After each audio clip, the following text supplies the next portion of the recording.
Hey everybody, this is Beast. Welcome back to my channel. I am back on my big old charter bus. I'm waiting on a softball game to finish. So I was sitting here, I was really thinking and deep thought about, today's workforce. And I ended up with a brilliant question inside of my head, and I figured I'd share it with you. Not that a lot of you guys want to see what I want to talk about, because you just think I just do a lot of blah, blah, blah, but no, well, I'm just going to do it anyways. So before we begin, hit that boring subscribe button and that exciting notification bell so you don't miss another video by Scottyallenday.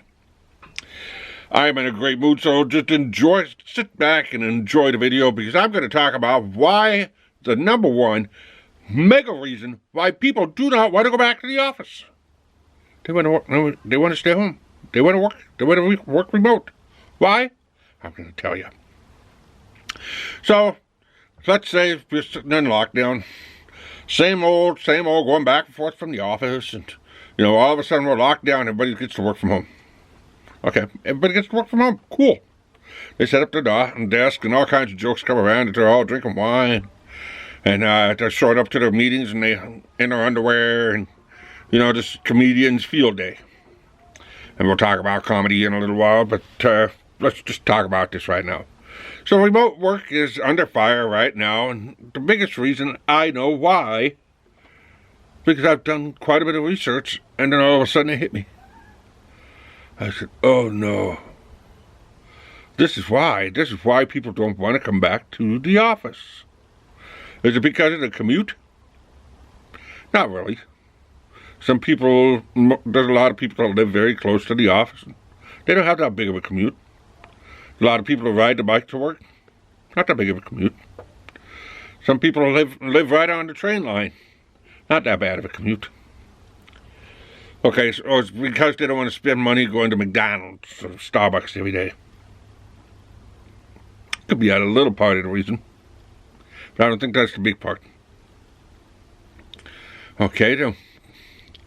What is it? I would say it's management.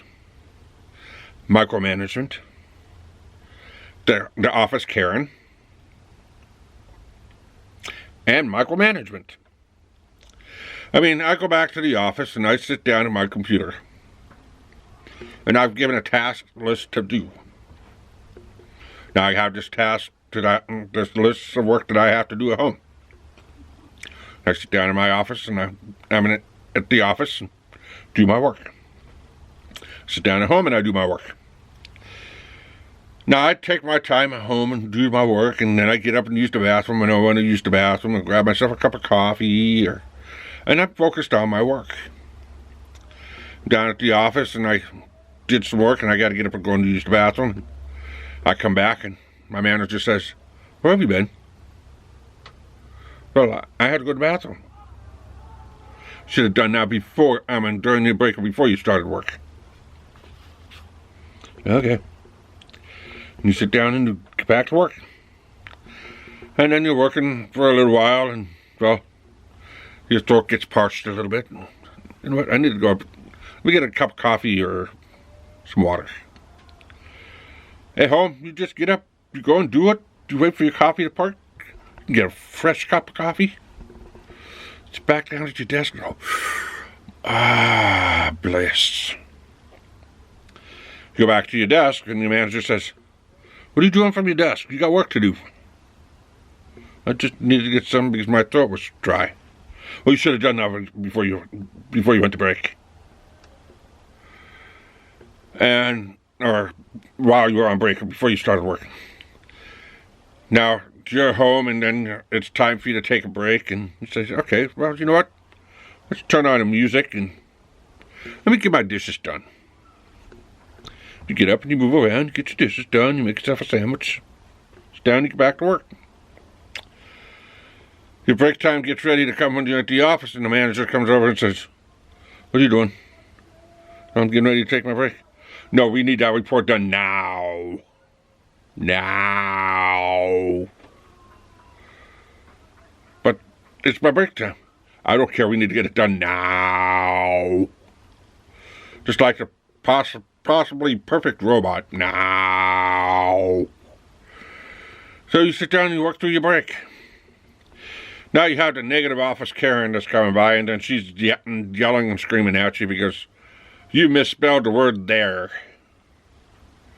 Or yelling and screaming at you because you used the wrong printer. Or yelling and screaming at you because the printer is out of ink and I was the last one to use it. Now I have to go and try and get this problem fixed so I can be able to get back to work, so that I can be able to make my micromanaging manager happy, so that I can be able to get ready to go to lunch. So I'm busy working with all that. But at home, I'm halfway through my work. You know what? I can knock off 15 minutes early. I can have myself an hour lunch. I'm going to go down to the gym. I'm back at the office and I'm struggling to try and get everything done. And here comes lunch, and then my manager's coming up and said, "Why isn't your stuff done?" Well, the printer was jammed. I had to get that taken care of, and I had to find some ink and get the ink done. And I'm just getting ready to print it out, and you'll have it just before I get ready to go to lunch. And then she takes another stack of papers, and the manager slams it on the desk. "We also need this done by the end of the day."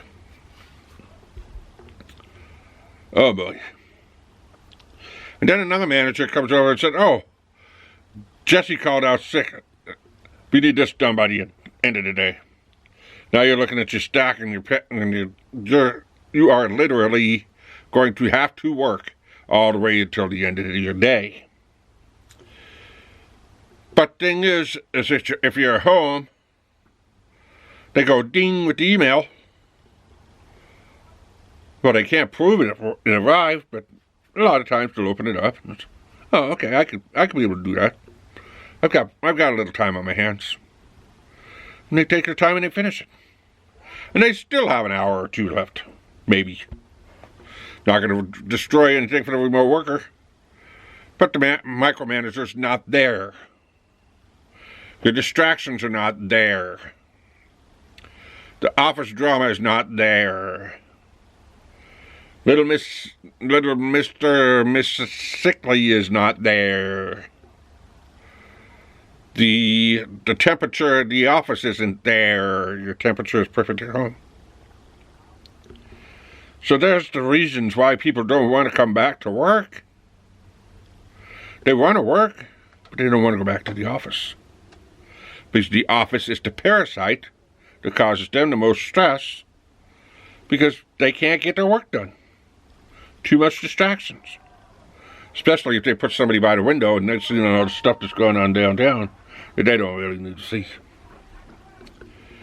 So there's my thoughts about why remote workers are not wanting to come back to the office, and why